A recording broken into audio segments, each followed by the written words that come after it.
you. Now, our next speaker for this morning is Professor George Tehini. Professor George Tehini is an assistant professor at the Lebanese University. He's the former director of the postdoctoral prosthetic department at the Lebanese University again.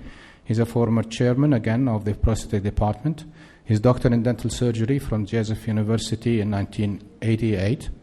And then he received a certificate of advanced graduate dentistry from the Boston University in 1990, and his master degree in dentistry prosthodontics, Boston University in 1992. He's the author of many articles in Journal of Prosthetic Dentistry, Journal of Contemporary Dentistry, and he's a very well-known international and regional lecturer. Professor Tehini will be talking about the zirconia and CAD/CAM, when and how. Please welcome Dr. Tehini. Okay. Good morning, ladies and gentlemen. Thank you for being with us today. And I would like to thank Dr. Malova and Dr. Silwadi for their nice invitation. It's a pleasure and an honor to be here with you. The lecture of today is going to be a major overview of most of the full ceramic systems that we are using today. But we will stress especially, of course, at the end on zirconia. When, how, indications, and steps to follow. There is no doubt that for years, metal has proven to be a reliable and a good solution. You cannot overlook 40 to 50 years of good service in dentistry, meaning that the metal supported our ceramic in a perfect way for a long period of time. So it's very normal that today we would use porcelain-fused metal as standard of work or as our reference. If we want to compare full ceramic restorations, that's the only way to go. You have to compare it to something. You cannot say it's successful if you don't have a reference. Our reference is and is going to be probably full or porcelain-fused to metal restorations. Of course, porcelain-fused to metal restorations are not perfect. With time, we saw that they had major problems and major issues with the transmission of light.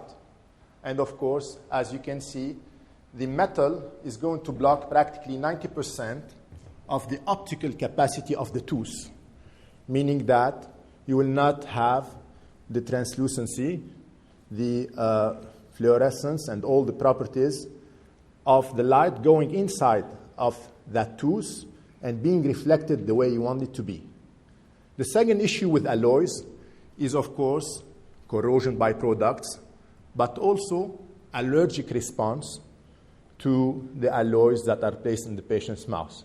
And we know allergies to nickel, of course, to beryllium. And this compares in a very negative way with zirconia, where zirconia is a super biocompatible material, as we know. Are we innovative in our way of thinking, meaning that today we are thinking about full ceramic restoration? Companies, patients are very demanding. Everybody's saying that's the future. We are going to replace metal ceramic with something that's new, with something that's better. Well, we're not really innovative. McLean, who is a pioneer in the field, started thinking about replacing metal and started thinking about high-alumina ceramics since 1967. Of course, at that time, he did not have all the means and all the ways that we have today. Of course, he did not succeed at that time, and the restorations were mostly weak restorations. Today, we have at our disposal a lot of tools and a lot of ways. Of course, the materials are brand new, which means that every 5, 7, 8 years, we're discovering new materials that are performing much better. Also, the techniques are different. Fabrication techniques are totally different, especially now with the CAD/CAMs. And the third major difference happened with the bonding systems that are totally improved nowadays. let's go and ask questions. We don't know everything about full ceramics. We don't know everything about zirconia. And what's sure is that all the studies that we have are not long-term studies. In my mind, I like evidence-based. I like multi-center studies. I like long-term studies. And unfortunately, most of full ceramics today are super beautiful. Most of them looks to be performing very well, but most of them lacks long-term studies. Let's start a little bit by classifying them, because it's getting a little bit messy here. You see, classifications following the strengths, following the composition, following the techniques of fabrication. Let's try to get something simple and clear. Of course, we can classify them following the number of layers that you are going to place. If you are placing one layer of ceramic, this is a good option. And now what's very important to understand is that this layer should take support from somewhere. This somewhere is the tooth structure itself.